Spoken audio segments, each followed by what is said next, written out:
চলে আসলাম হচ্ছে গোসানিমারি শালবাগান।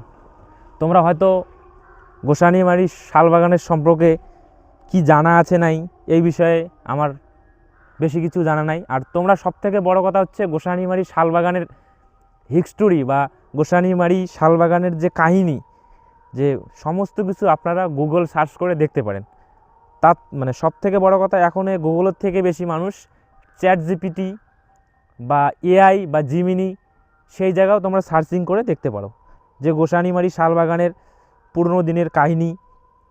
আর এই সবথেকে বড় কথা, এখানে অনেক শাল গাছ আছে এবং সবথেকে সুন্দর যেটা হচ্ছে প্রাকৃতিকের মানে একটা যে মানে ভালোবাসা, মানে একটা যে মানে শান্ত বা একটা সুন্দর একটা শান্তিপ্রিয় জায়গা, তোমরা সেই সব জায়গাগুলো ঘোরো বা নিজের মনের শান্ত মনকে শান্ত করার জন্যে ফরেস্টে আসো বা জঙ্গলে আসো।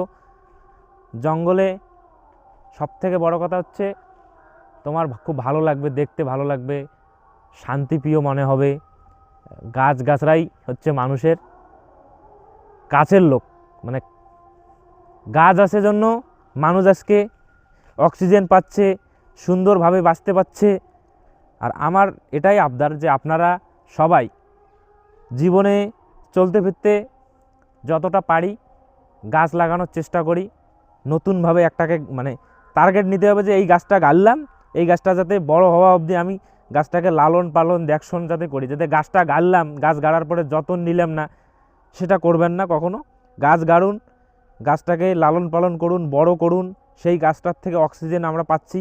আর এখন যেটা মানে বেশিরভাগ দেখা যাচ্ছে সবসময় দূষণ বা সব দিকেই দূষণ। এই জন্য আমাদের গাছের পরিমাণও বর্তমান খুব কম, কারণ অনেক জায়গায় গাছ কেটে ফেলতেছে, গাছ কেটে কেটে নিয়ে যাচ্ছে। তো এই সব থেকে দূরে থাকুন, সবসময় গাছ লাগানোর চেষ্টা করুন। গাছেই অক্সিজেন দিবে, শান্তি দিবে। আর দেখো এখানে এতগুলো কথা বললাম, চারিদিকে কোনো নয়েজ নেই, কিছু নেই, মানে একদম শান্তপ্রিয় জায়গা, মানে একদম অন্যরকম একটা অনুভূতি। যেহেতু এখন প্রায় বিকেল টাইম, প্রায় মানে একটু পর সন্ধ্যা লাগবে বা রাত্রি লাগবে। এটা হচ্ছে সেই গোসানিমারি শালবাগান। আমি তো বেশি কিছু এর হিস্টোরি জানি না, আমিও গুগল থেকে তথ্য দেখেছি।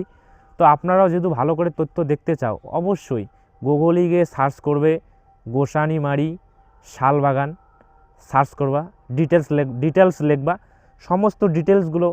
আপনারা যদি ইংলিশে পড়তে চাও ইংলিশ